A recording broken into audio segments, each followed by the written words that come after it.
ایک بادشاہ کا دربار لگا ہوا تھا۔ چونکہ سردی کا دن تھا اس لیے بادشاہ کا دربار کھلے میدان میں ہی لگا ہوا تھا۔ سب خواص و عوام صبح کی دھوپ میں بیٹھے تھے۔ بادشاہ کے تخت کے سامنے ایک میز تھی اور اس پر کچھ قیمتی اشیاء رکھی تھی۔ وزیر، مشیر اور عمرا وغیرہ سب دربار میں بیٹھے تھے۔ بادشاہ کے خاندان کے دیگر افراد بھی موجود تھے۔ اسی وقت ایک شخص آیا اور دربار میں داخلے کی اجازت چاہی۔ اجازت مل گئی تو اس نے کہا، میرے پاس 2 اشیاء ہیں۔ میں ہر ملک کے بادشاہ کے پاس گیا ہوں اور اپنی اشیاء کو بادشاہ کے سامنے رکھتا ہوں، پر کوئی فرق جان نہیں پاتا۔ تمام ہار چکے ہیں اور میں ہمیشہ کامران و کامیاب ہو کر لوٹتا ہوں۔ اب آپ کے ملک میں آیا ہوں۔ بادشاہ نے کہا، کیا اشیاء ہیں؟ تو اس نے دونوں اشیاء بادشاہ کے سامنے میز پر رکھ دیں۔ وہ دونوں اشیاء دکھنے میں بالکل ایک جیسی جسامت، یکساں رنگ، یکساں چمک، گویا کہ یہ دونوں اشیاء ایک دوسرے کی نقل محسوس ہوتی تھیں۔ بادشاہ نے کہا، یہ دونوں اشیاء تو بالکل ایک جیسی ہیں۔ تو اس شخص نے کہا، جی ہاں، دکھائی تو ایک سی ہی دیتی ہیں لیکن ہیں مختلف۔ ان میں سے ایک ہے بہت قیمتی ہیرا اور ایک ہے شیشہ۔ بظاہر یہ دونوں ایک سے ہیں، کوئی آج تک یہ نہیں پہچان سکا کہ کون سا ہیرا ہے اور کون سا شیشہ۔ کوئی جانچ کر بتائے کہ ان میں سے ہیرا کون سا ہے اور کون سا شیشہ۔ اگر کوئی صحیح پہچان گیا اور میں ہار گیا تو یہ قیمتی ہیرا آپ کا ہو جائے گا، لیکن شرط یہ ہے کہ اگر کوئی پہچان نہیں پایا تو اس ہیرے کی جو قیمت ہے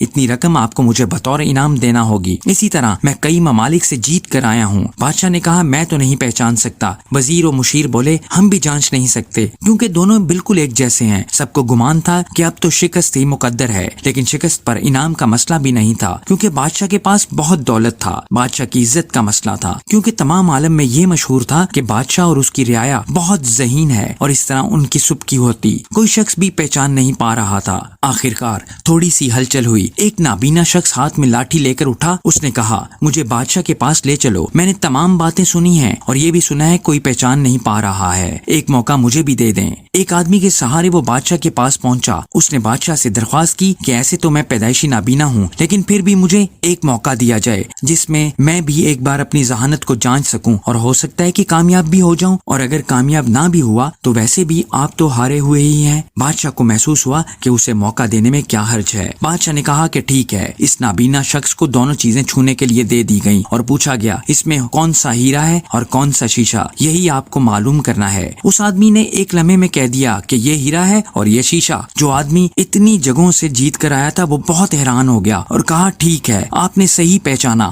آپ کو مبارک ہو۔ اپنے وعدہ کے مطابق اب یہ ہیرا بادشاہ کا ہوا۔ تمام لوگ بہت حیران ہوئے کہ ایک نابینا شخص نے کیسے جان لیا کہ اصل ہیرا کون سا ہے، اور سب نے یہی سوال اس نابینا شخص سے کیا۔ اس نابینا شخص نے کہا کہ سیدھی سی بات ہے، دھوپ میں ہم سب بیٹھے ہیں، میں نے دونوں کو چھو کر محسوس کیا، جو ٹھنڈا رہا وہ ہیرا، جو گرم ہو گیا وہ شیشہ۔ خلاصہ کلام، اسی طرح زندگی میں بھی جو شخص سخت اور مشکل حالات میں گرم ہو جائے اور حالات کا سامنا نہ کر سکے وہ شیشہ کی مانند ہے، اور جو مشکلات میں ٹھنڈے مزاج اور صبر سے کام لے وہ ہیرے کی مانند ہے۔